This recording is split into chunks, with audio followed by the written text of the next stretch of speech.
अज्ञानतिमिरान्धस्य ज्ञानाञ्जनशलाकया चक्षुरुन्मीलितं येन तस्मै श्रीगुरवे नमः। मुखं करोति वाचालं पङ्गुं लङ्घयति गिरिं यत्कृपातमहं वन्दे श्रीगुरुं दीनतारिणम्।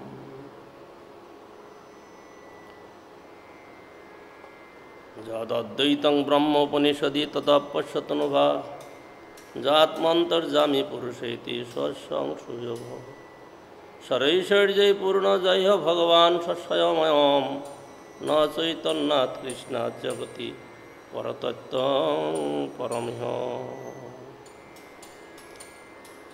नमो महावदन्नाय कृष्णप्रेमप्रदायते कृष्णाय कृष्णचैतन्यनाम्ने गौरतिशे नमो नमः।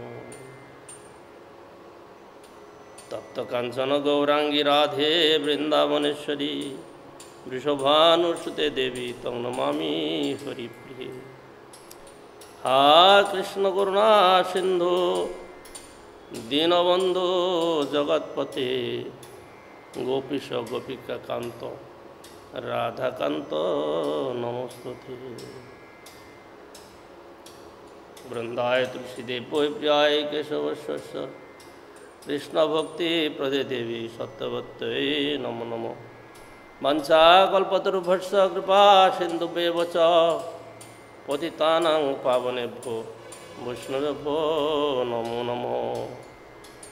जय श्री रूप श्री सनातन भट्ट रघुनाथ श्रीदेव गोपाल भट्ट दास रघुनाथ এই ছয় গোসাইর করি চরণবন্দন যা হইতে বিঘ্ননাশ অভীষ্ট পূরণ। এই ছয় গোসাই যার মুই তার দাস দাসবার পদরেণু মোর পঞ্চগ্রাস। তাদের চরণসেবী ভক্ত শনে বাস জনমে জনমে হয় এই অভিলাষ। শ্রীকৃষ্ণ চৈতন্য প্রভু নিত্যানন্দ শ্রী অদ্বৈত গদাধর শ্রীবাসাদি শ্রী গৌর ভক্তবৃন্দ। হরে কৃষ্ণ কৃষ্ণ কৃষ্ণ হরে হরে হরে রাম রাম রাম হরে হরে। পরমারাধ্যতম শ্রী শ্রী গুরুবর্গের শ্রীপাদ পদ্মে কৃপা প্রার্থনা করে আমরা শ্রী চৈতন্য চরিতামৃতে মহাপ্রভুর লীলা কথা শ্রবণ করে আত্মমঙ্গল করি। আমরা পূর্ব অনুষ্ঠানে শ্রবণ করছিলাম পঞ্চতত্ত্ব ব্যাখ্যানে কৃষ্ণদাস কবিরাজ গোস্বামীপাদ বলছেন সেই পঞ্চতত্ত্ব মিলি পৃথিবী আসিয়া পূর্ব প্রেম ভাণ্ডারের মুদ্রা বখারিয়া পাশে মিলি লুটে প্রেম করে আস্বাদন যত যত পিয়ে তৃষ্ণা বারে অনুক্ষণ পুনঃ পিয়ায়া হয় মহামত্ত নাচে কান্দে হাসে গায় জৈসে মদমত্ত। পাত্র পাত্র বিচার নাহি নাহি স্থান স্থান যেই যাহা পায় তাহা করে প্রেম দান। এই প্রেম সম্বন্ধে আমরা পূর্বকালেতে শ্রবণ করছিলাম হরিদাস ঠাকুরের প্রসঙ্গ। প্রেমটা কি, প্রেম হলে পরে জীবের অবস্থা কি দাঁড়ায়, এই বিষয়ে তো আমরা সেই হরিদাস ঠাকুরের প্রসঙ্গেতে সেই লক্ষ্য হীরার কথা শ্রবণ করছিলাম। সেখানে রামচন্দ্র খান হরিদাস ঠাকুরকে ক্ষতি করার জন্য যে চেষ্টা করেছিল সে বিষয়ে হরিদাস ঠাকুর তাকে যে প্রেম দান করেছেন সে প্রসঙ্গ আমরা শ্রবণ করেছি। প্রেম বস্তুটা আত্মার, আত্মতত্ত্বের প্রেম বস্তু। প্রেম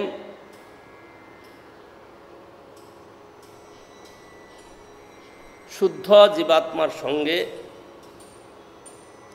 পরমাত্মার বা পরম পুরুষ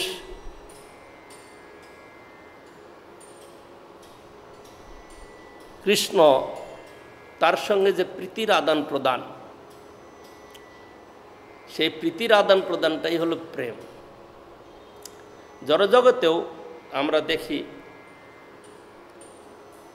যেখানে প্রেম শব্দ প্রয়োগ হবে সেখানে প্রীতির আদান প্রদান। জড়জগতে যেটা সেটা হলো মাইক, এর পরিণাম দুঃখদায়ক। আর যেটা ভগবদ রাজ্যে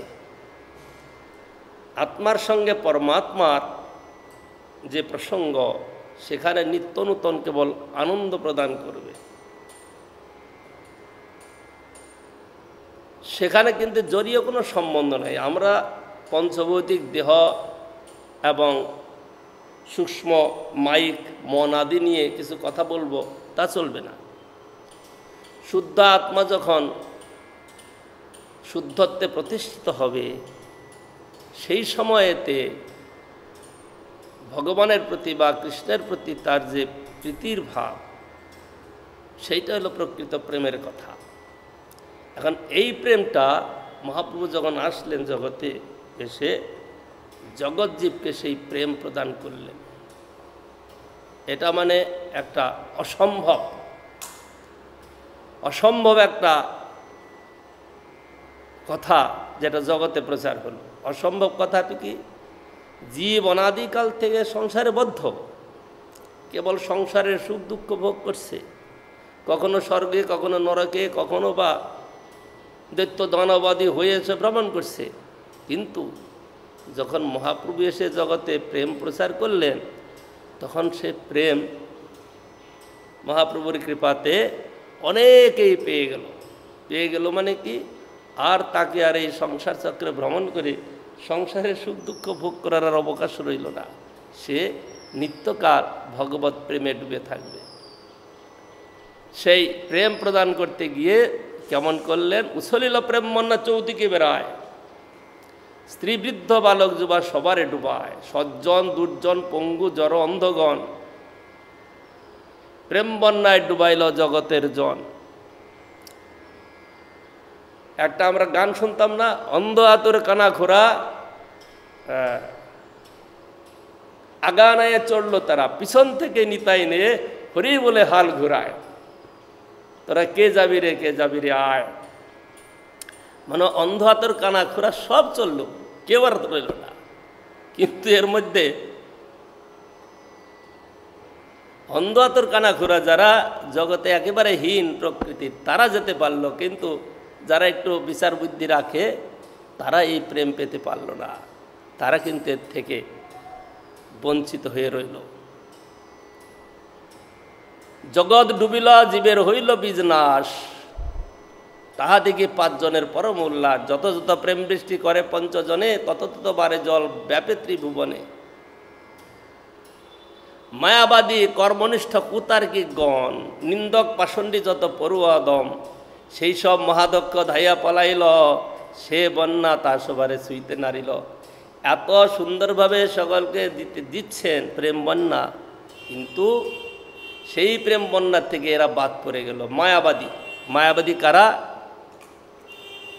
তখনকার দিনে বারাণসীতে, কাশীধামেতে মায়াবাদীদের খুব প্রভাব ছিল। সেখানে প্রকাশানন্দ সরস্বতী বলে একজন সন্ন্যাসী, তিনি বহু শিষ্যের গুরু, সকলকে মায়াবাদ শিক্ষা দিতেন। সেই প্রকাশানন্দ সন্ন্যাসী তারা মায়াবাদী। মায়াবাদটা কীরকম? সমস্ত সদ বিষয়ে যাহারা মায়ালয়া বাদ উঠায়, যেখানে ভগবত ভক্তি সিদ্ধান্ত আত্মতত্ত্বের কথা আসবে, সেখানে তারা মায়া বলবে।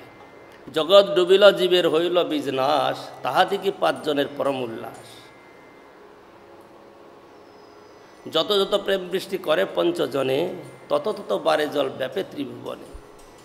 মায়াবাদী কর্মনিষ্ঠ কুতার্কিক গণ, নিন্দক পাষণ্ডী যত পড়ুয়া অধম, সেই সব মহাদক্ষ ধাইয়া পালাইল, সেই বন্যা তা সবারে ছুঁইতে নারিল। মায়াবাদী প্রকাশানন্দ প্রভৃতি সন্ন্যাসীগণ। প্রকাশানন্দ সরস্বতী তৎকালে কাশীতে বহু শিষ্যকে নিয়ে তিনি সেখানে মায়াবাদ প্রচার করতেন। সমস্ত সৎ বিষয়ে যাহারা মায়া লইয়া বাদ উঠায়, ব্রহ্মকে মায়ার অতীত বলিয়া ঈশ্বরকে মায়া সঙ্গী করে এবং ঈশ্বরের অবতার সকলের দেহকে মাইক বলে, তারা সুসিদ্ধান্ত অনুভব করার অভাবেতে তারা এইসব সিদ্ধান্ত করে। শ্রীমদ্ ভাগবত বলছেন, বদন্তি তত্ত্ববিদস্তত্ত্বম যজ জ্ঞানমদ্বয়ম ব্রহ্মেতি পরমাত্মায়েতি ভগবানিতি শব্দতে। পরতত্ত্ব একজন, কিন্তু তার তিনটা প্রকাশ। একটা হলো ব্রহ্মপ্রকাশ, একটা পরমাত্মা, আর একটা স্বয়ং। ব্রহ্মপ্রকাশ সম্বন্ধে বলছেন যে তার অঙ্গকান্তি, জ্যোতি, ব্রহ্ম। কিন্তু সেই ব্রহ্মকে এরা মায়াবাদীগণ মায়াতীত বলছেন। বাস্তবিক তো মায়াতীত, কারণ ব্রহ্ম পরমাত্মা ভগবান পরতত্ত্ব, সেখানে মায়ার স্পর্শ কী করে থাকতে পারে। কিন্তু এদের কথা হলো ব্রহ্মমায়াতীত, কিন্তু এর যে মূল বস্তু ভগবান বা ঈশ্বর পরমাত্মা, তারা মায়িক, তারা মায়া, এটা তাদের মায়াবাদ। ভগবানের শরীরকে তারা মাইক বলে। কি করে ভগবানের শরীর মাইক হবে? ভগবান চিৎ বস্তু, অপ্রাকৃত।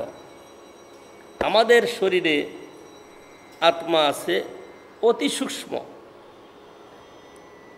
কিন্তু শরীরটা কিন্তু আত্মা নয়। ভগবানের সবটাই আত্মা। ভগবানের শরীর, মন, বুদ্ধি, অহংকার, তার যত কিছু আনকাগ্র, সমস্ত কিছুই তার চিৎ বস্তু, সমস্তটাই চেতন। তো সেখানে মায়াকে যোগ করাটা হইল দোষ, এটাকে বলে মায়াবাদ।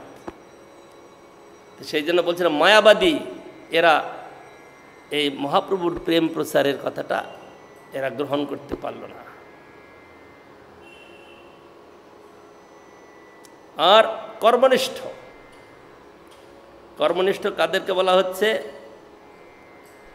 দেবানন্দ আদি ভক্তিহীন কর্মীগণ, কর্মজর স্মার্তগণ, অর্থাৎ যাহারা কর্মফলকে জীবের প্রধান উদ্দেশ্য বলে উক্তি করে।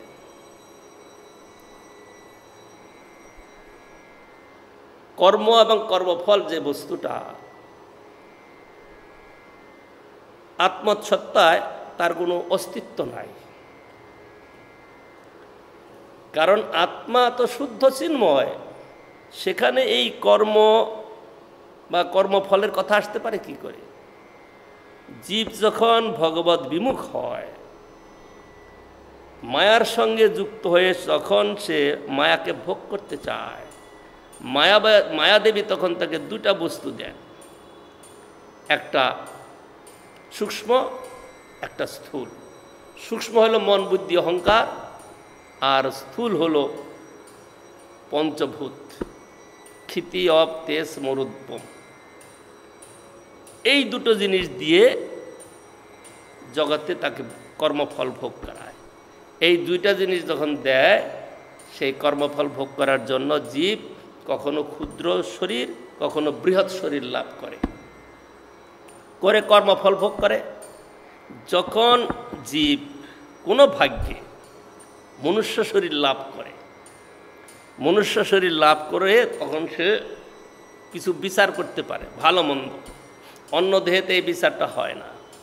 তো মনুষ্য শরীরে থেকে যখন ভালো মন্দ বিচার করে, সেই বিচারের জন্য আমাদের বেদাদি শাস্ত্র বর্ণন করে দিয়েছে যে মানুষ এই বিচার করতে পারে, করবে। কি করবে? কর্ম করো তো তার ফল ভোগ করো।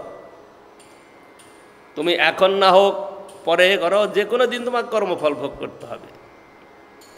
কর্ম করলেই তার ফল ভোগ করতে হবে। তুমি সুকর্ম করো, সৎকর্ম করো বা কুকর্ম করো, পাপ কর্ম করো, যেটাই করবে তোমাকে ফল ভোগ করতে হবে। তুমি সৎকর্ম করো তো তার পুণ্য ফল ভোগ করবে। পুণ্য ফল ভোগ এই জগতে দেখা যায়। পুণ্য ফল ভোগ করতে গিয়ে কি অনেক ধনের মালিক হয়,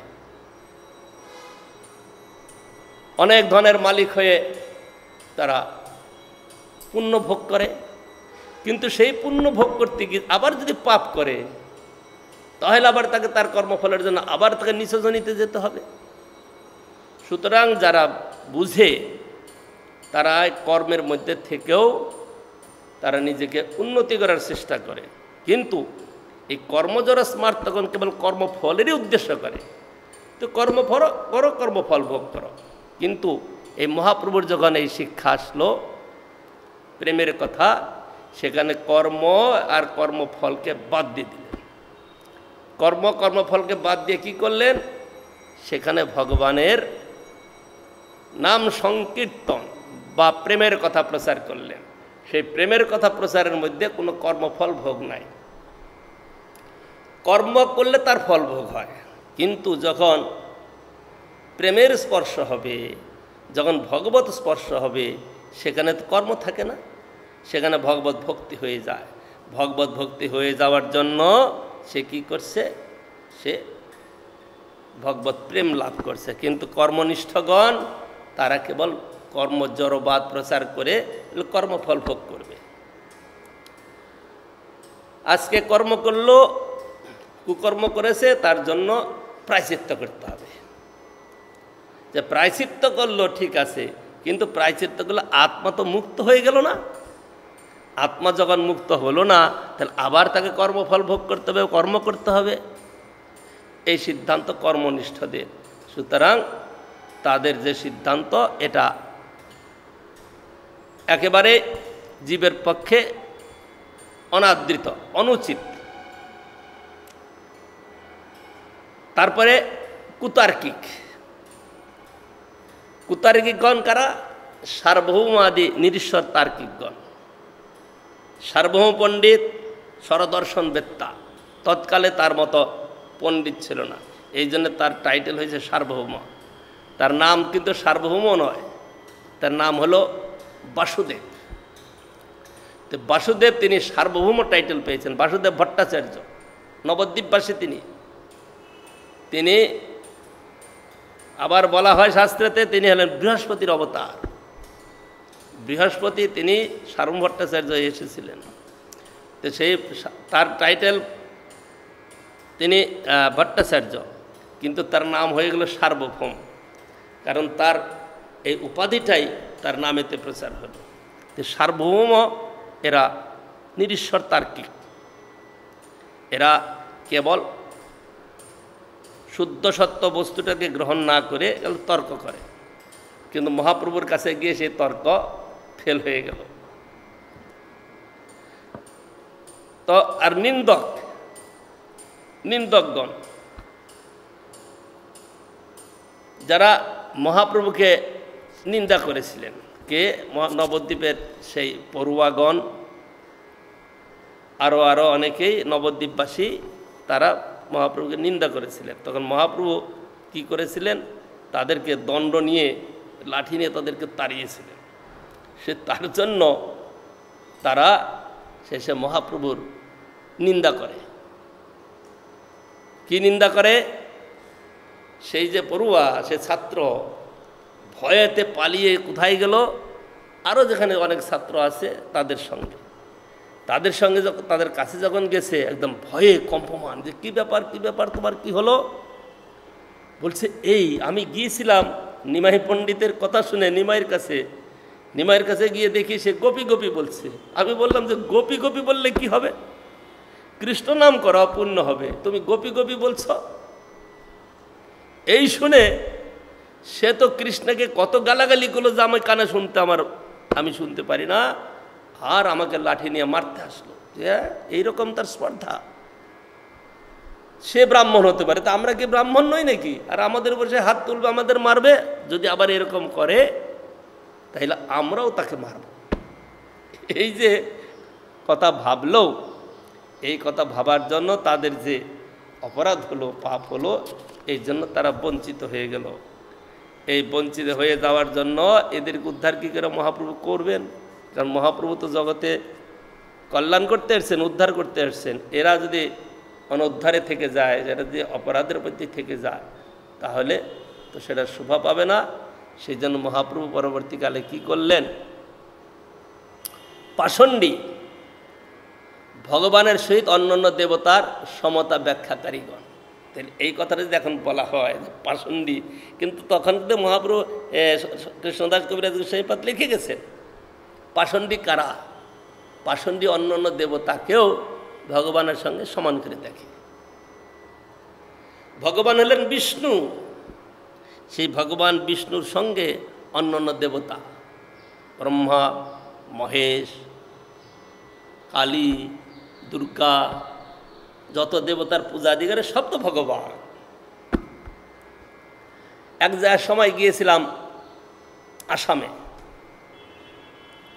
তা আসামে গিয়েছিলাম শিলচর, সেখানে এক ভক্তের বাড়িতে গেলাম। খুব ভালো লোক, শ্রদ্ধালু, আদর করে বসালো।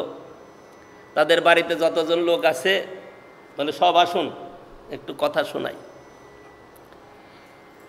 তো তারা 6 ভাই, 6 ভাইয়ের 6 বউ। ওদের সব 6 জন উপস্থিত হতে পারলো না, 1 জন কম হলো, আর সকলেই বসল। তো কথাবার্তার মধ্যে বললাম, আপনারা